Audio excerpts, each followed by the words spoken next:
Салбарыг анхаарал зохион тогтоогч та бүхний орой амлан айлтгая. Би сэтгүүл Бадарчин жаргалмаа. За энэ орой студид ярилцахаар засгийн газрын гишүүн Үлдэр хөдөө аж ахуйн сайд Баталгыг өрсөн ба урилгыг хүлээн авч хүрэлцээрсэн тань юуны юм талархал илэрхийлээ. Баярлалаа. За хоёулаа шууд ярилцах руу оръё.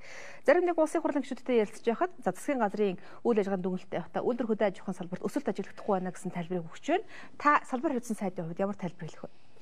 За яг өсөлт ажиглагдахгүй байна л гэж яг зүгээр аль талаас хийж байгаа дүгнэлтээс л болно. За манай яамны хувьд бол ямар ч үсэн энэ жил бол 18% одоо нийт бүтээгдэхүүн эзэлж байгаа хуваарь бол 14-өөс 18% байгаа. Тэгэхээр сая ямар судалгаагаар энэ удаа манай үйлдвэрүүдэд аж ахуй яам бол яамдуудын үйл ажиллагаа бол хоёрт орсон байл л дээ. Тэгэхээр хүнсний салбар том хөдөө аж ахуйн салбар гэдэг ингээ харахаар бол салбарын хувьд бол том учраас энэ бол бодиттой болол гэж бид нар бол бас энийг боргоноос авдаг л дээ. Тэгээд шүүмжлэгийг хүлээж авах нь ихтэй бас яамаа ус хамгаална юм. Салбарын хувьд том гэж та дурдлаа л. Өөрөөр хэлбэл үйлдвэр хөдөө аж ахуй. Энэ хоёрыг нэгдэх салбар мөн үү? Сая сонгуулийн дараа бол ерөнхийдөө үйлдвэр хөдөө аж ахуй яам гэдгийг байгуулахдаа хөдөө аж ахуй яам гэдэг дээр үйлдвэр гэсэн нэр нэмсэн тийм ээ. Яагаад бол хөдөө аж ахуй да ялангуяа манайх чинь мал ихтэй 40-50 сая тоологдох малтай ус энэ малаас гарч байгаа түүхийд бүтээгдэхүүн болох процесс нь үйлдвэр гэдэг нэмээ өртөх тийм ажил юм байна. Тэгээд бүтээгдэхүүн зардаг учраас одоо малаас гарч байгаа түүхийдээ тодорхой хэмжээгээр одоо борлуулад тэр борлуулсан бүтээгдэхүүнийг үйлдвэр дээр хоримтлал үүсгэх ял гэсэн санаатай учраас үйлдвэртэйгээ холбогдсон. Нөгөө нэгэнд үйлдвэр байж байгаа юм чинь уул уурхайн бүтээгдэхүүн буюу одоо байгалийн баялаг маань түүхээр гараад байна. Энийг тодорхой хэмжээнд боловсруулъя. Гэт энэ дотор хүнд үйлдвэр, хөнгөн үйлдвэр гэсэн. Тэгээд хөдөө аж ахуйн салбар гэж ингэж орж ирж байгаа. Тэгэхээр холбогдож байгаа юм л да. Гол зорилго нь бол бид нар малаас гаралтай түүхийдээ нэг хагас маягийн боловсруулад бүгдийн түүхээр зарж байна. Газрын баялгаа бас түүхээр зарж байна. Энийг боловсруулах бодлоготой болоё гэсэн утгаар байгуулагдаад нэг жил 6 сар болж байна. Өчигдөр бол бид нар хэвлэл мэдээллийн буюу одоо нийт Монгол орон даяараа 13 онд хийсэн тайлангаа мөн бодлоготойгоо ингэж танилцуулсан. Тэгээ одоо удахгүй эдийн засгийн банкын ороогоор танилцууллаа. Төсвийн банкын ороогоор өнөөдөр танилцуулах гэсэн чинь танилцдаг салбар нь биш байна гэдээ болилсон. Хөдөө аж ахуй одоо банкын ороогоор орцсон байж байгаа. Ирэх 7 хоног засгаараа орох ба. Бодлого хөтөлбөр хоёроо. За бодлогоор бол их хурлаар оруулна. Хөтөлбөрөөр бол засгаараа батлуулчих юм бол бидний төлөвлөсөн төрөний хэлдэг түүхийд маань дотооддоо боловсрогддог болох юм аа гэсэн ийм асуудал юм. Тэгээ энэ бол зүгээр яриа биш бид нар судалгаагаа хийсэн өнгөрсөн бүтэн жил бол бид нар ерөнхийдөө чимээгүй байсан. Яг бол энэ цааснуу судалгаа энэ дээр гэдэг.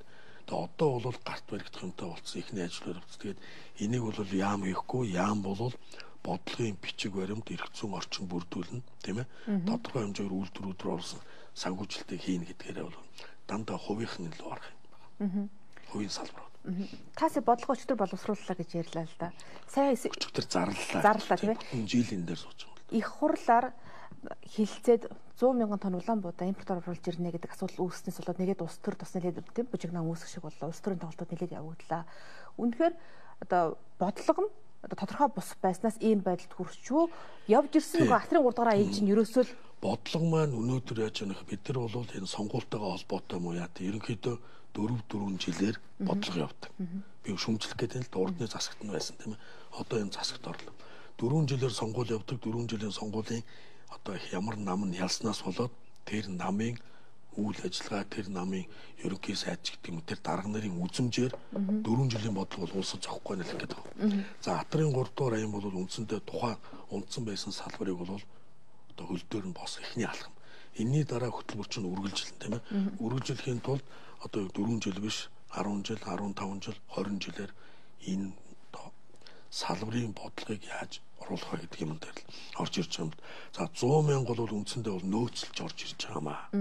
Энэ жил бол тэр 406 мянган тонн Улаанбаатар хурааж авсан балансын дүн байсан болж нийт 368 мянган тонн Улаанбаатар хурааж авсан. Тэгэхээр энэ дээр дутагдж байна. Энэ дутагдал нь эргээд нөгөө урах цураа хүртлэх буудаа хураагаад гурил гарах хүртлэх үед гурилын үн өсчих гээд байгаа учраас бид нар нөөцөндөө л авч байгаа юм л да. Нөөц гэдэг манайх явахтай сөрөг хүчин бол юу л байна л ямар ч сэдв байсан л улс төрж байлаа шүү. Тэгэхээр бид ямар сөрөг хүчин байж үзээгөөс тэрийг буруутгахгүй байж.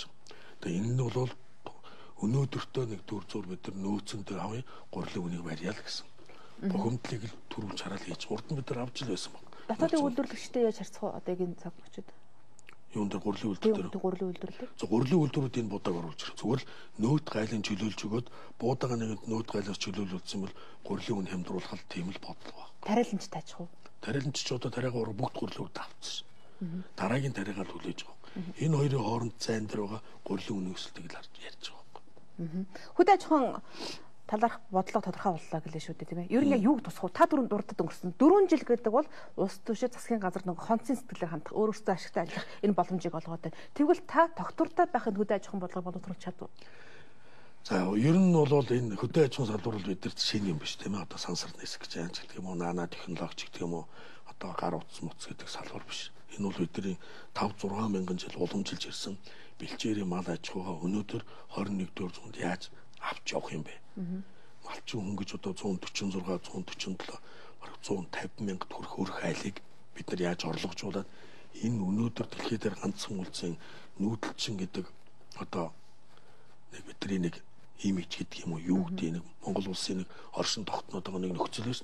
Энийг яаж 21-р зуун, 22-р зуунд авч үлдэх юм бэ? Тэгэхээр өнөөдөр малчин гэдэг үнийг орлогожуулах асуудал. Нэн дэргүнд яаж орлогожуулах гэдэг энэ бодлогуудыг яриад байгаа юм л да. Тэгээд бодлого бол нэлээд сайн ухаж ирсэн. Нэг бол их олон эрдэмтэд мэргээд янз бүрийн инээ дээр юмуд авч ижил ингэж гаргачлаа байгаа юм л да. Тэгээд гол зорилго бол нэгэнт малын толгой энэ жил дүүгэндээ байхгүй өндөр болоо 45 сая хэрэгжил 50. Тэгээд энэ 50 сая толгой малын бүтээгдэхүүн эргээд малчиндаа яаж өгөөчтэй вэ? Эргээд бүтээгдэхүүн энэ иргэдэд ямар ажлын байрч гэдэг юм тийм ээ. Тэгээд экспорт руу яаж чиглүүлэх юм бэ гэсэн ийм л 3 үе шатал юм л да. Бодлого доктортой байхын тулд яах вэ? Энэ өөрөө ингээд их хурлаар бодлого нь батлагдаад хөтөлбөрийн засгийн газараар батлагдах юм бол энэ юм ингээд тогтож байгаа байхгүй. Дараагийн 4 жил нөгөөх нь гарч сольчихвол гэдэг их хурл дээр бодлого батлагдсан учраас аваа явна гэд би тэгэхээр энэ бодлогоудаа дараагийн засгийн газарт 10-20 жилээр л ингээд батлах гэд бодлого төр чинь онууд байгаад байгаа шүү. Ингэж сая газар тариалан бол мөн адилхан. Одоо Атрын 3 бол яг үндсэндээ бол төр хэллээ салбарыг бодлогоор ингээд тогтоосон. Одоо цаашдаа дутагдаад байгаа юм 2 би онцлогод 2 юм авъя л да. Нэн тэргүүн техникийн шинжил. Техникийн шинжил гэдэг нь нөгөө техник юу тоног төхөөрөмжөө шинжилээ барууны одоо өндөр хүчин чадалтай юу 10-аас 15 жилээр оруулж ирээ.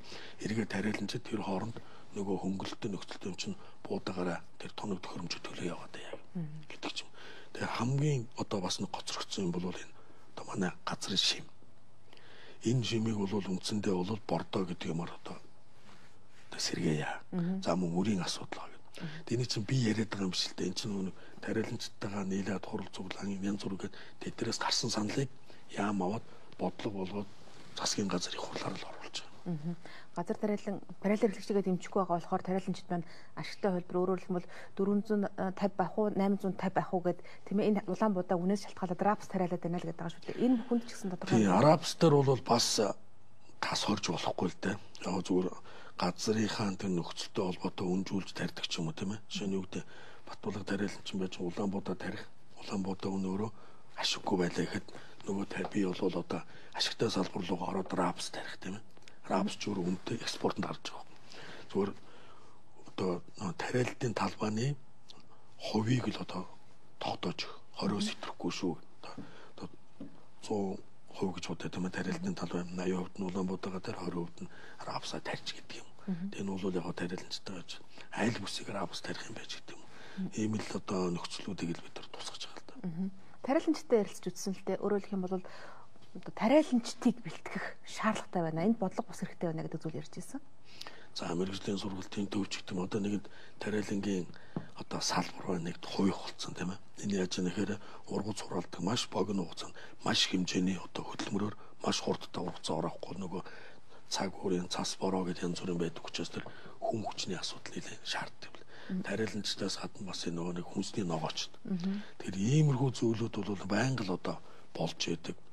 Ургац хураалтын үед маш хэмжээний хүн хүч хэрэгтэй байдаг. Бусд үед нь бол хүн хүчгүй байдаг учраас тогтмол 12 сарын хувьд цалин өгөх боломжгүй юм салбар байхгүй. Тэгэхээр энэ дээр бол одоо юу гэдэг дээр үе уламжлал оюутнуудыг дайчлах тийм ээ, цэргүүдийг дайчлах гэдэг ийм одоо зүйлүүд бол байдаг. Өнгөрсөн хугацаанд бол тодорхой хугацаанд бол энэ оюутнуудыг бол бас бид нэлээд дайжсан. Цэргүүдийг бол чинь тэр төрөл цалингийн өгөөл явж байгаа юм. Та түрүүн битэр ярианда малчтыг одоо хөрөнгөлөх тухай яриад өнгөрөх шиг болоо. Тийм өөрөөр хэлбэл малчтыг бас орон сууцчлах хөтөлбөр хэрэгжүүлэх гэдэг яриа барьсан. Энэ талаар тодруулах. За өдөө орнуудаар явахаар малчтын нэг ярьдаг бол одоо бид нар энэ хотын хүмүүс маань ингээд орон сууцны зээлэнд ороод ах юм аа. Бид нар үр хөвгтөө улсаа энэ орон сууц авах хэмжээнд байна. Яагаад бид нар тэр 8% зээлэнд моргежийн зээлэнд багтаж олддог юм бэ гэсэн асуудлуудыг ярьдаг л да. Тэгээ эргээд яг эрх зүйн орчин юу байна гэхээр 8% буюу моргежийн зээлэнд орж байгаа орон ямар ч байсан нөгөө нийгмийн даатгалд хамрагдах хэрэгтэй.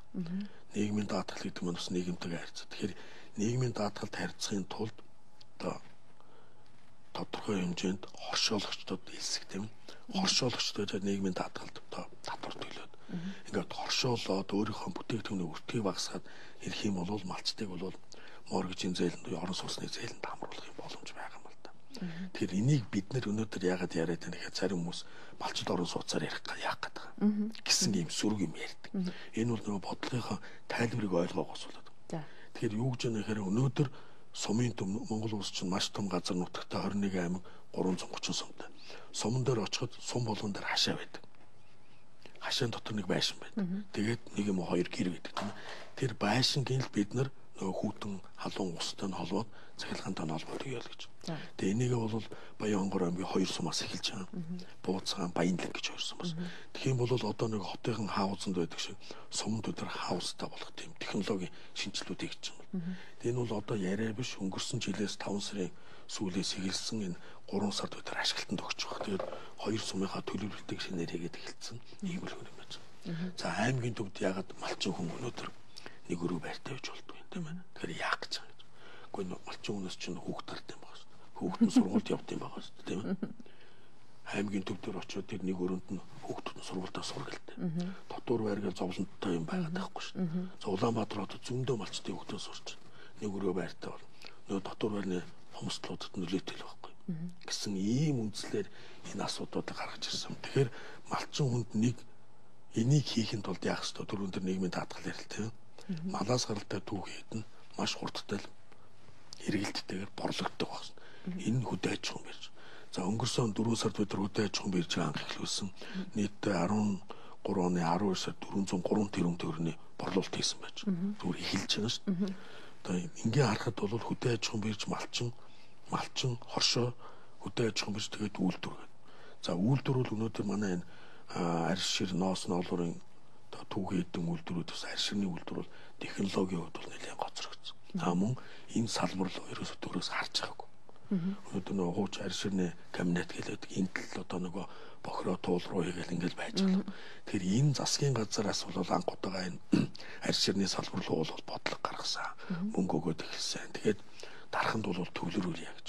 Тэгэх юм бол бид нар нөгөө 10 жилдээ 10-аас дээш арьс шир боловсруулж байгаа үйлдвэрээ шууд технологийн хувьд боловсруулад гадны экспорт гаргах боломж юм л да. Тэгэхээр нөгөө малч чинь орлогочоод одоо би малчин байлаа гэж. Жаргалмаа бол юу вэ? Брокер, хөдөө аж ахуйн бирж. Өөрөө надтай гэрэх байхгүй. За Баттулга малчаа өөрөөс чинь жилд хичнээн тонн ноос, хичнээн тонн ноолоор хичнээн арьс гарах юм бэ гэхээр би өөрийнхөө тэр юм өөрчн бүртгүүлчих.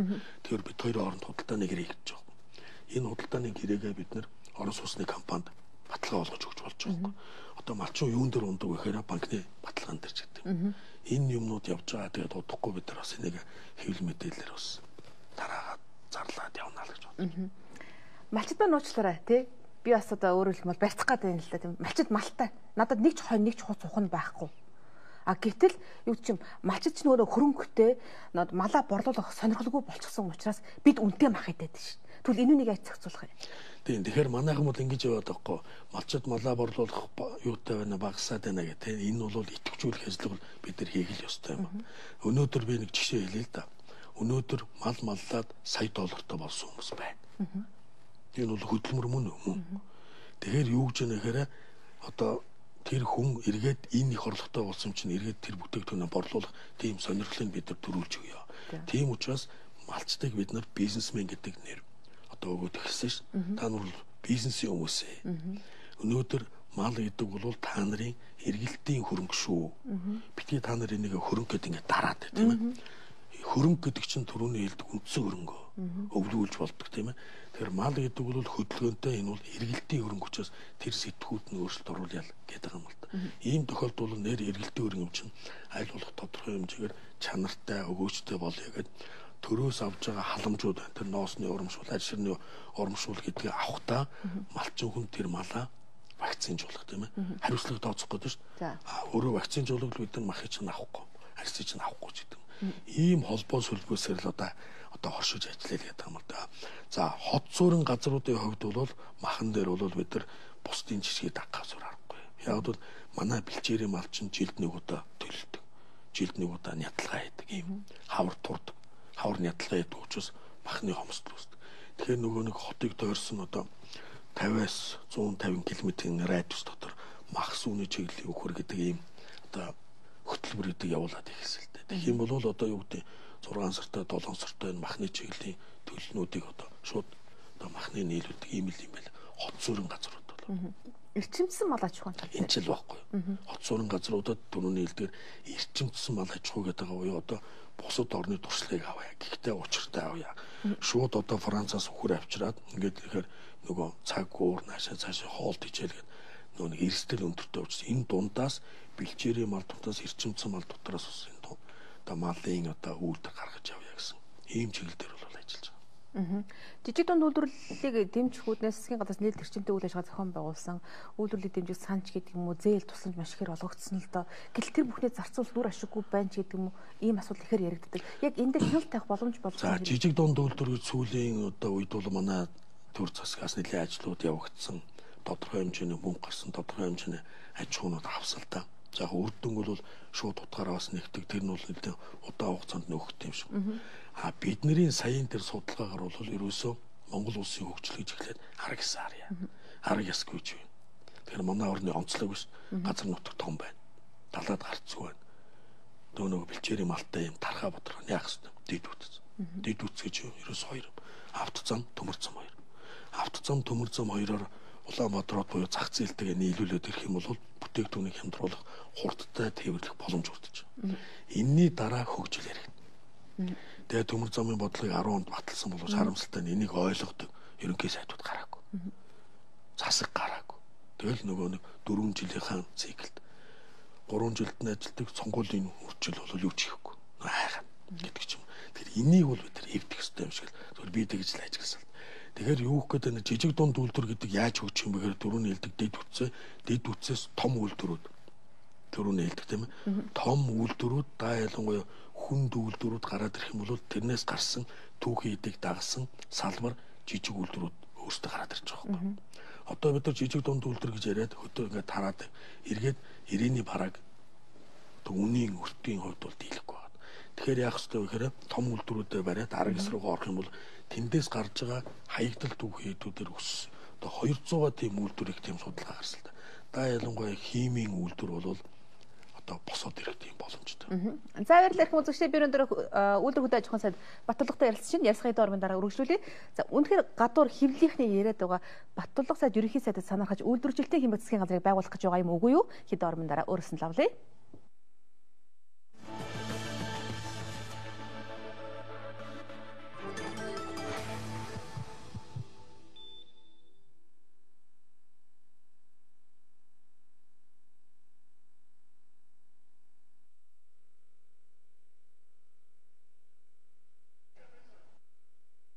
Та бүхэнд баярлалаа. Би өнөөдөр үйлдвэр хөдөө аж ахуйн сайд Баттулгатай ярилцж байна.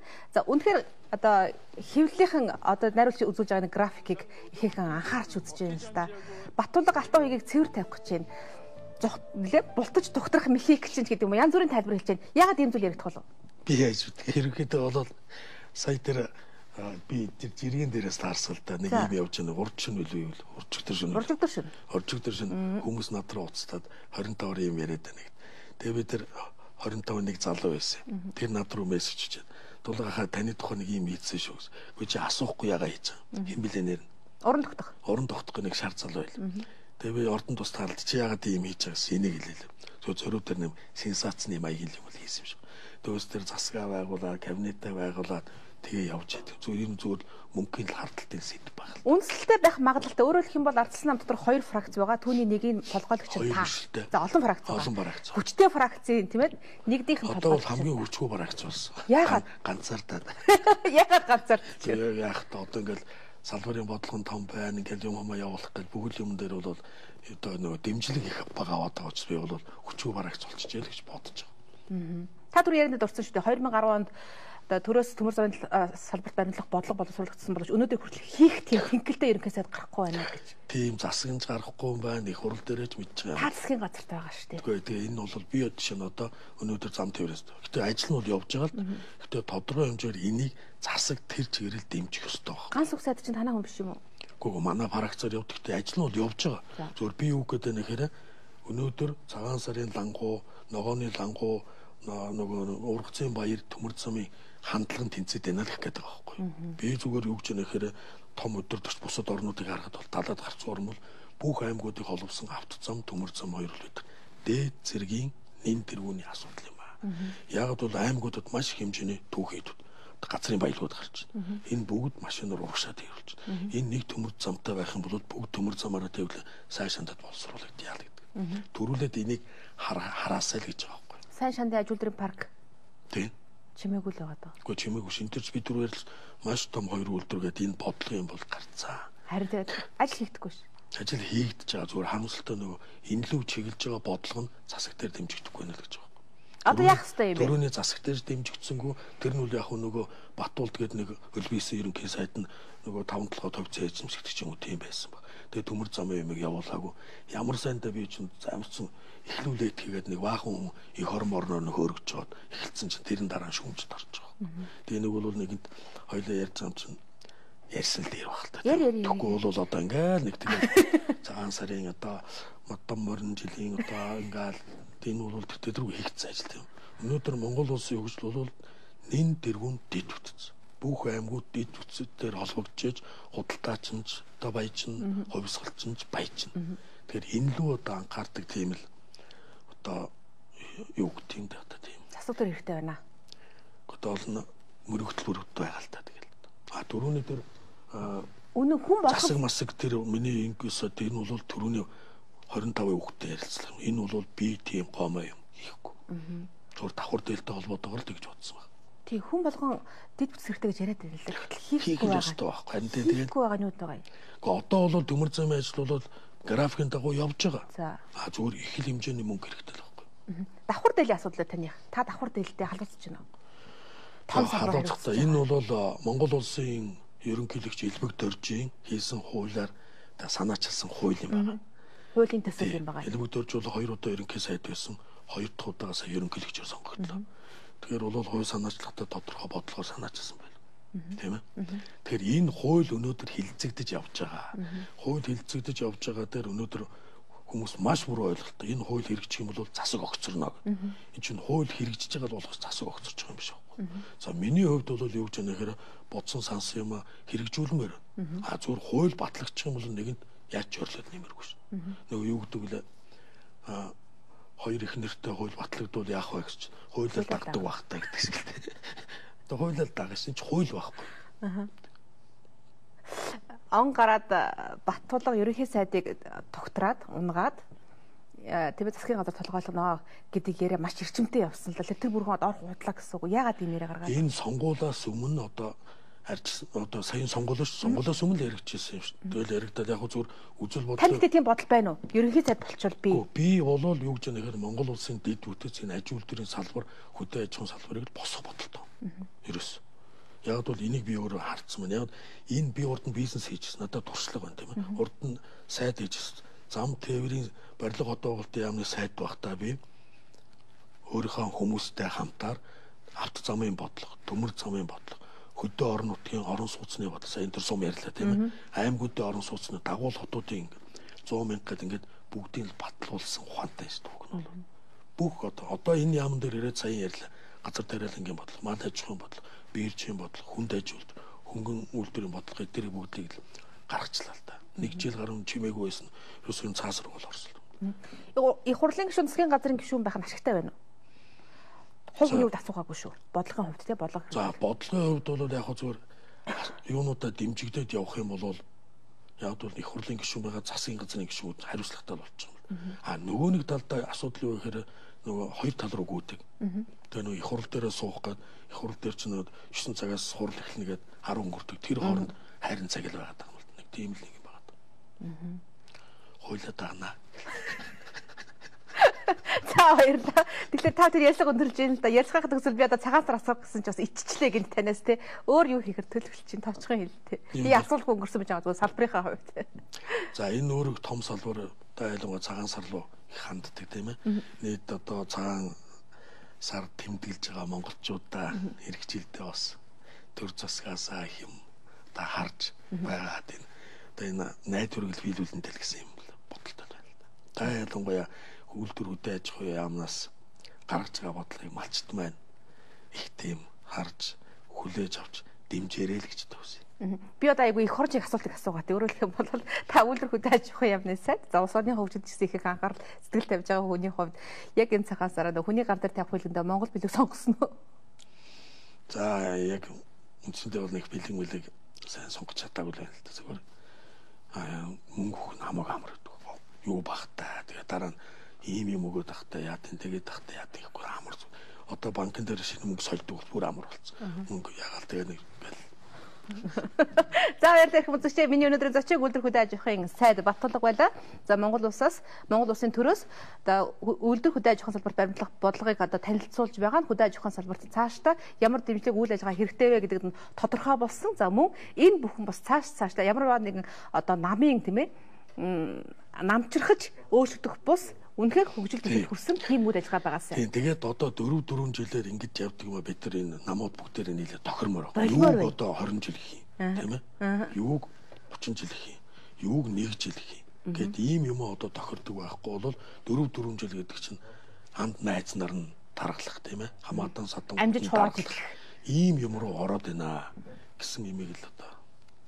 За баярлалаа. Бэлэгтэй сайхан үгээр ярилцахад төгсгээд та бүхэн сар шиндээ сайхан шийдлээрээ миний өнөөдрийн зочин үйлдвэр хөдөө аж ахуйн сайд Баттулга байлаа. За баярлалаа.